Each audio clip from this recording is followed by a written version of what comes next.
नमस्कार मित्रांनो. अमरावतीतून समोर आलेल्या या धक्कादायक प्रकरणाने संपूर्ण महाराष्ट्र हादरला आहे. एका तरुणावर गंभीर आरोप, शेकडो अश्लील व्हिडिओ आणि त्यानंतर पोलिसांची मोठी कारवाई. नेमकं काय घडलं? आरोपी कोण आहे? आणि प्रशासनाने घेतलेलं ॲक्शन कितपत योग्य आहे? आज आपण या संपूर्ण प्रकरणाची खरी माहिती जाणून घेणार आहोत. त्यामुळे व्हिडिओ शेवटपर्यंत बघा. ही घटना आहे अमरावती जिल्ह्यातील परतवाडा भागातील. इथे एका तरुणावर गंभीर आरोप करण्यात आला आहे की त्याने अनेक मुलींचे अश्लील व्हिडिओ तयार करून ते सोशल मीडियावर शेअर केले. काही रिपोर्टनुसार त्या प्रकरणात अनेक मुलींचा समावेश असल्याचा संशय व्यक्त केला जात आहे. या गोष्टी समोर आल्यानंतर परिसरात मोठी संताप व्यक्त करण्यात आला आहे. या प्रकरणातील मुख्य आरोपी म्हणून एका तरुणाचे नाव समोर आले आहे. मात्र इथे लक्षात ठेवण्यासारखी गोष्ट म्हणजे सध्या हे सर्व आरोप तपासांतर्गत आहेत आणि अंतिम सत्य न्यायालयातच स्पष्ट होईल.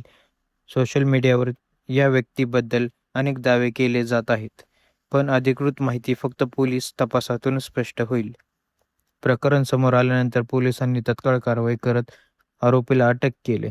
त्याच दरम्यान डिजिटल फुटेज पुरावे तपासले जात आहेत. संबंधित व्हिडिओची सत्यता पडताळली जात आहे. आणखी कोण सहभागी आहे का याची चौकशी सुरू आहे. पोलिसांनी पीडित मुलींना पुढे येण्याचे आवाहन केले आहे आणि गोपनीयतेची हमी दिली आहे. या प्रकरणात आणखी एक मोठी घटना घडली.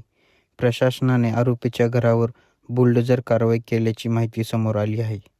अधिकाऱ्याच्या म्हणण्यानुसार ही कारवाई अनधिकृत बांधकामावर करण्यात आली आहे. मात्र या कारवाईवर काही लोकांनी प्रश्न उपस्थित केले आहेत. ही कारवाई योग्य होती का? की ही फक्त दबावाखाली घेतलेली ॲक्शन होती? या प्रकरणावर राजकीय स्तरावरही प्रक्रिया उमटवल्या आहेत. काही नेत्यांनी कठोर शिक्षा देण्याची मागणी केली आहे, तर काहींनी या घटनेचा राजकीय वापर होत असल्याचा आरोप केला आहे. यामुळे हा मुद्दा फक्त गुन्हेगारी न राहता एक मोठा सामाजिक आणि राजकीय विषय बनला आहे. सध्या या प्रकरणात अनेक दावे आणि अफवा सोशल मीडियावर फिरत आहेत. पण खरी गोष्ट अशी आहे की तपास अजून सुरू आहे. सर्व आरोप सिद्ध झाले नाहीत. अंतिम निर्णय न्यायालय देणार आहे.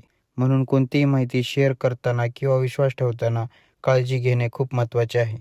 अशा घटनांमुळे एक मोठा प्रश्न उभा राहतो. आपण सोशल मीडिया किती जबाबदारीने वापरतो? कोणाचाही प्रायव्हेट कंटेंट शेअर करणं हा गंभीर गुन्हा आहे. अशा गोष्टींना थांबवण्यासाठी समाजाने पुढे येणे गरजेचे आहे. आणि सर्वात महत्त्वाचं, पीडितांना सपोर्ट करणं ही आपली जबाबदारी आहे. तर ही होती अमरावतीत घडलेल्या या धक्कादायक प्रकरणाची संपूर्ण माहिती. तुमचं या प्रकरणाबद्दल मत काय? कमेंट करून नक्की सांगा.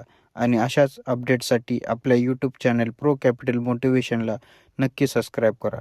व्हिडिओ आवडली तर आपल्या मित्रमंडळींना नक्की शेअर करा आणि त्यांना पण सावध करा.